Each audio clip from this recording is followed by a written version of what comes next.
Deeply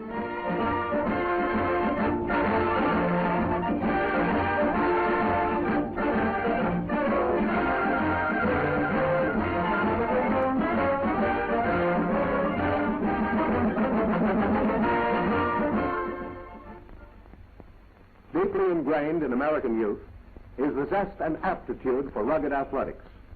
On the playing fields, in gymnasiums, in teamwork and individual exploits have been developed attributes of body and mind, skills and techniques which have made Americans outstanding in man-to-man competitions.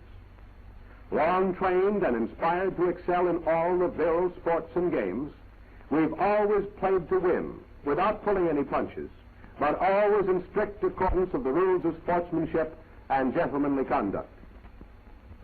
Today, as we face enemies who recognize no fair play, the technique of man-to-man competition must be drastically revised to fit the tactics of war. Suspended for the duration is the code of sportsmanship. Now there is only one rule: to win. Hand-to-hand combat is not a sport. It is designed for the emergency when your life may depend upon the ability to outwit or overcome an armed enemy, perhaps with only your two hands. These tactics of defense and counterattack combine the essential elements of jiu-jitsu, savate, American wrestling, and plain rough-and-tumble fighting. So first, let us examine some of the basic fundamentals.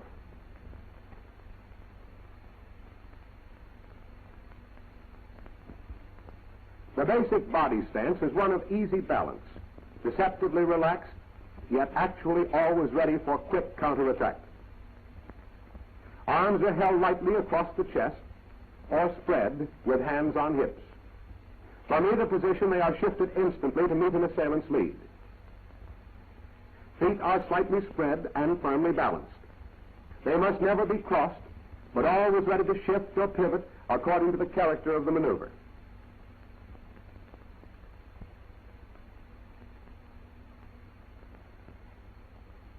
Blows are delivered with the knife edge of the hand to the points of greatest vulnerability. These primary vital points include the side of the neck midway between chin and ear, just under the jawbone, the larynx, or so-called Adam's apple, the bridge of the nose, the upper lip just at the juncture with the nose, the back of the neck at juncture of skull and spine, the kidneys at the lower edge of the ribs, the solar plexus, which may be attacked either with the edge of the hand or with the point of the hand in a straight jab. This straight jab is well adapted to a blow at the Adam's apple or in a direct attack to the eyes. One of the most vulnerable of all vital points is the groin, where even a light blow is capable of complete incapacitation. Attack strategy utilizes the feet to stamp on an opponent's arch, to deliver a sharp blow to the shin or to the groin. The knee is also a weapon of counterattack, striking into the groin, into the face of an opponent when bent over, or into the solar plexus. Basic hand holds and leverages are designed to take greatest advantage of leverage on joints and bones. This is the wrist lock, holding the opponent's wrist in both hands. The thumbs exert pressure on the back of the hand, forcing the wrist joint backward and outward at the same instant. Another primary hold is the reverse wrist lock. The opponent's hand is twisted inward. As the elbow rises, additional leverage is applied at the elbow. Any resistance on the part of the opponent only increases the pain and the effectiveness of the hold. Twisting the hand inward imposes terrific leverage on the wrist. Pressure against wrist locks the elbow. A hammer lock with the addition of downward pressure for forcing the wrist joint. In this basic headlock, one arm is passed around the opponent's neck and locked over the other arm, while one hand is utilized to control the opponent's head. Any attempt to escape only tightens the hold. Simple strategy in forcing the back is the application of leverage, with one hand holding the belt and the other applying pressure at the throat, or with one arm around the waist exerting leverage at the chin. Forcing the knee is an elementary hold which recurs in different adaptations in a wide variety of maneuvers. Breaking grips, hand holds. Simple hand holds obtained by an opponent are most easily broken, regardless of his physical strength, by forcing against his thumbs, either inward or outward.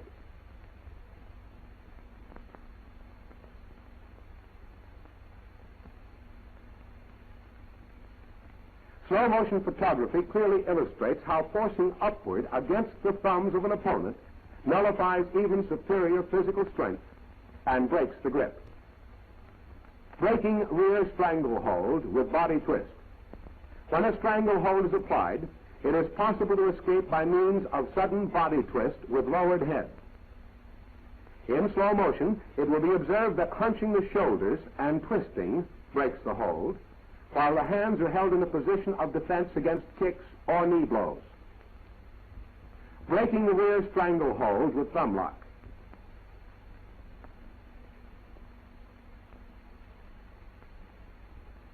When a rear stranglehold is applied at arm's length, the breaking hold may be applied to the thumbs.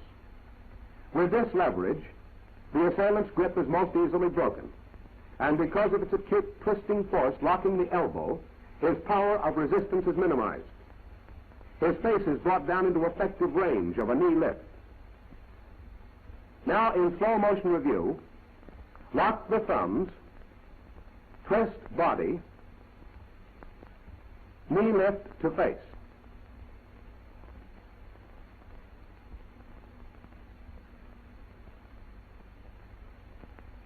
Breaking rear strangle with flying mare.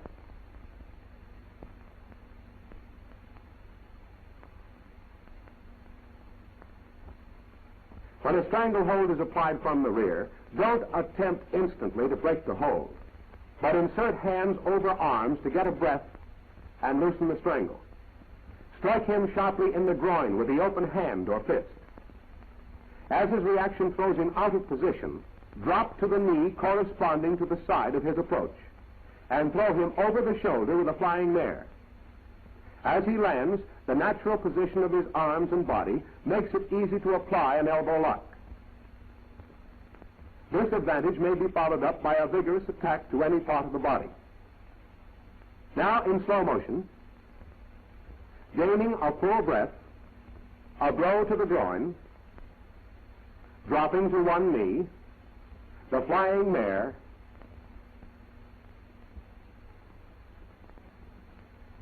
the elbow lock. Breaking the rear body lock with leg lift.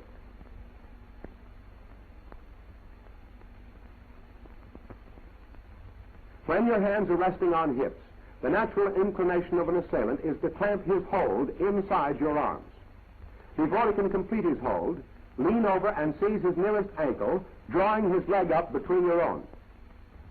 Having thus gained the initiative, follow it up by throwing him and landing with your full weight on his chest or abdomen.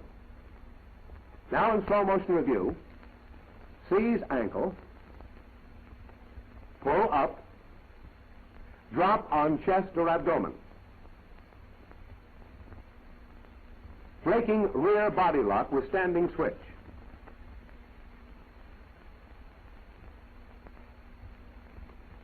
In this counter, the first move is to secure your assailant's arm with your hand.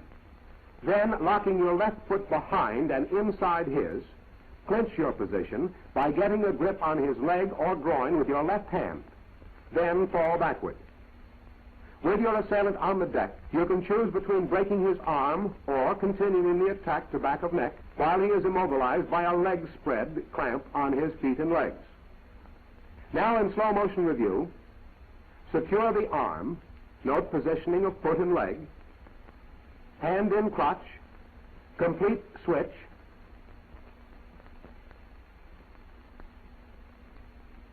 spread legs.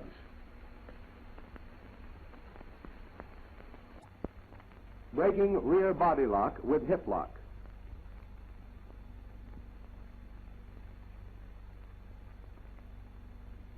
As the assailant clamps on his body lock, turn into him. Seize his arm just above the elbow and bring your other hand around and up to a point just below his shoulder. Stepping across in front and leaning outward, you are in a position to apply a hip lock, landing with your full weight on his chest or abdomen and with both his arms still securely pinioned for further counterattack. Now, in slow motion, seize upper arm with both hands. Apply hip lock.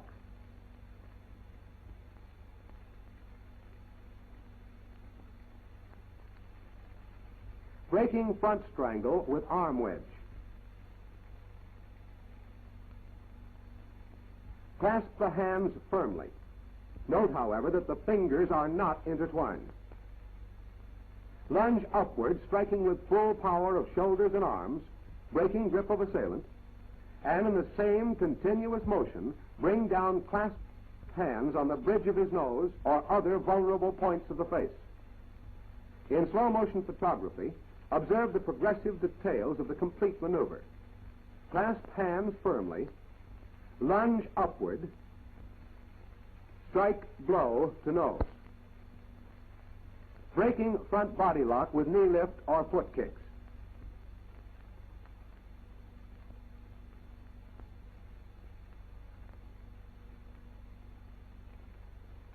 First objective in the front body lock counter is to force assailant's body far enough away to maneuver.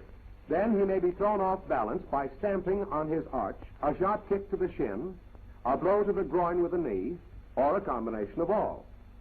The fallen man should be approached from the rear, out of range of his feet, and to a position to continue the counterattack. Now, in slow motion review,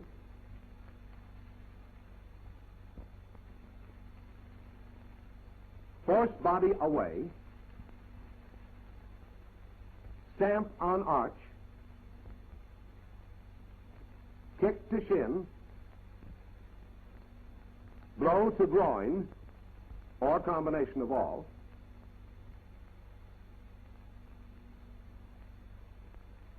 approach from rear to continue counterattack.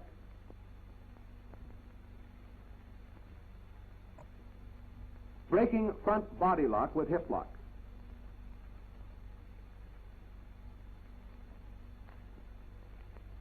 In body lock counter, the assailant's arm is seized and clamped at the elbow. Your other arm is passed under and around his opposite arm at the chest. With both his arms secured, and by extending the hip and bending to the side, you are set to throw him with a hip lock, landing with your full weight on his ribs and abdomen, and in position to continue any counterattack.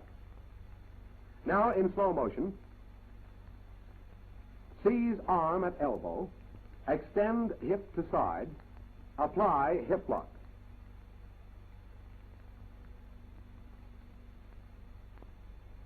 Backward flip with foot to stomach.